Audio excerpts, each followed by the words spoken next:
চাওক বৰ্তমান সময়ত অনুসূচিত জাতি ছাত্ৰ সন্থাই সমগ্ৰ অসমীয়া জাতিৰ বৃহত্তৰ স্বাৰ্থত অনুসূচিত জাতিৰ বৃহত্তৰ স্বাৰ্থত এক সক্ৰিয় আৰু শক্তিশালী ভূমিকা গ্ৰহণ কৰি আহিছে আৰু এখন শক্তিশালী সংগ্ৰাম গঢ়ি তুলিছে। কিন্তু আমি শেহতীয়াকৈ দেখা পাইছোঁ যে অনুসূচিত জাতিৰ ছাত্ৰ সন্থাটোক বদনাম কৰিবৰ কাৰণে এচাম দুষ্ট চক্ৰই উঠি পৰি লাগিছে। চৰকাৰী পৃষ্ঠপোষকতাত তেওঁলোকে অনুসূচিত জাতি ছাত্ৰ সন্থাটোক বদনাম কৰিবৰ কাৰণে উঠি পৰি লাগিছে। আমি দেখা পাইছোঁ যে আমি অনুসূচিত ছাত্ৰ সন্থাৰ আটাইকেইটা ভাগ যিকেইটা আমাৰ ফ্ৰেকশ্যন সমিতি আছিল আটাইকেইটা ভাগ একত্ৰীকৰণ হৈ যোৱাৰ পিছতো তেওঁলোকে বাৰে বাৰে ভুৱা প্ৰচাৰ চলাই আছে যে তেওঁলোকৰ ভাগ ভাগ হৈ আছে, তেওঁলোক মানে বহুকেইটা ভাগত বিভক্ত হৈ আছে বুলি তেওঁলোকে বাৰে বাৰে প্ৰচাৰ চলাই আছে।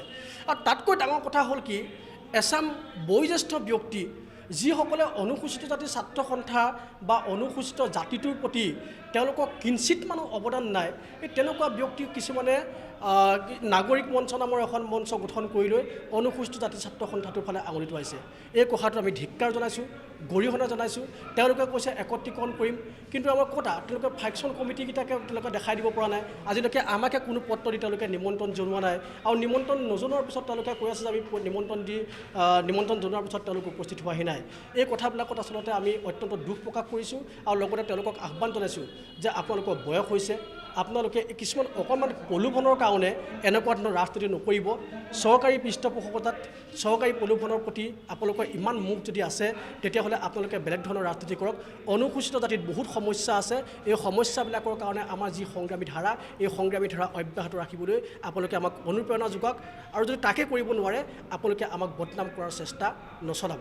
চাওক, এই গোটেই বিষয়টোত আমি সন্দেহ প্ৰকাশ কৰিছোঁ নহয়, এক প্ৰকাৰ প্ৰায় নিশ্চিত হৈছোঁ যে অসম চৰকাৰৰ এজন মন্ত্ৰী যিজন অনুসূচিত জাতিৰ সংৰক্ষিত সমষ্টিৰ পৰাই তেওঁ নিৰ্বাচিত হৈ আজি অসম চৰকাৰৰ এজন ৰাজ্যিক মন্ত্ৰী হিচাপে নিৰ্বাচিত হৈ আছে, তেখেতৰ তত্ত্বাৱধানতে এই গোটেই বিষয়বস্তুটো চলি আছে বুলি আমি মানে ভাবিছোঁ।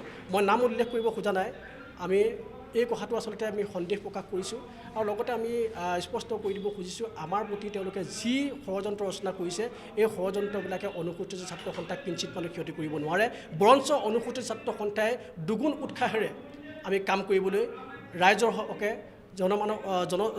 মানে স্বাৰ্থৰ হকে আমি কাম কৰিবলৈ প্ৰস্তুত হৈছোঁ। আজি আমি আপোনালোকক ক'বলৈ খুজিছোঁ যে মিডিয়াৰ যোগে আপোনালোকক অসমৰ ৰাইজক অনুসূচিত জাতিৰ লোকসকলক প্ৰচাৰ কৰিব খুজিছোঁ। এই তাৰিণী দাস নামৰীয়া যিজন নাগৰিক মঞ্চ বুলি কৈছে, নাগৰিক মঞ্চ হ'ব লাগিলে অসমৰ বৃহত্তৰ বিভিন্ন জিলাৰ অঞ্চলৰ মানুহ লাগিব। শিক্ষিত অনুসূচিত জাতিৰ লোকসকলক লৈ পেলাই এই নাগৰিক মঞ্চখন গঠন কৰা তেওঁলোকৰ প্ৰথম উদ্দেশ্য লক্ষ্য হ'ব লাগিব। আৰু তেওঁলোকে তিনিজন মানুহে তিনিজন মানুহে আজি এই প্ৰচাৰ কৰি আছে। তাৰিণী দাস ডাঙৰীয়া নামৰ মানুহজন ৰেলৱেৰ কৰ্মচাৰীত আজি 20-30 বছৰৰে আজি সম্পাদকৰ দায়িত্বত আছে।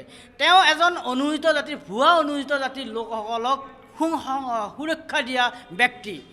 তেওঁৰ আজি কাল হৈ পৰিছে অনুসূচিত জাতি ছাত্ৰ সন্থাটো, কিয় বিগত দিনসমূহত আমি ৰেলৱেত vigilance and monitoring committee, supreme কোৰ্টে যিখন কমিটি বনাই দিছে, এই ভিজিলেন্স এণ্ড মনিটৰিং কমিটিখনত আমি ৰেলৱেৰ বিভিন্ন বিভাগত কাম কৰা ভুৱা অনুসূচিত জাতিৰ লোকসকলক আমি এই কমিটিখনত আমি ভুৱা অনুসূচিত জাতিৰ লোক বুলি আমি প্ৰমাণিত কৰিছিলোঁ। আৰু লগতে তেওঁলোকক সান্দত খোৱা বালিৰ পুতত গৈছে যে যদি অনুসূচিত জাতিৰ ছাত্ৰ সংগঠনটো একত্ৰিত হৈ থাকে তেতিয়া আমাৰ তেওঁলোকৰ যি সুবিধা, আজি অনুসূচিত জাতিৰ ৰেলৱেত কৰ্মচাৰী সন্থাৰ সম্পাদক হৈ আছে, আজি ভুৱা অনুসূচিত জাতিৰ লোকসকলক তেওঁলোকে সুৰক্ষা দি আছে, তেওঁলোকক সান্দত খোৱা বালি পুতলৈ যাব। গতিকে মই তেওঁলোকক আহ্বান জনাইছোঁ, আপোনালোকে বয়সস্থ মানুহ, আপোনালোকে জাতিটোৰ হকে কাম কৰক। আপোনালোকক আমি অনুসূচিত জাতিৰ লোকসকলে ৰাইজসকলে আপোনালোকক শ্ৰদ্ধা কৰে। আপোনালোকে এই অপপ্ৰচাৰত বিভিন্ন মানুহৰ বা ৰাজনৈতিক অপপ্ৰচাৰত আপোনালোকে হাত নিদিবলৈ আমি সদৌ অসম অনুসূচিত জাতি ছাত্ৰ সন্থাৰ পৰা আহ্বান জনাইছোঁ।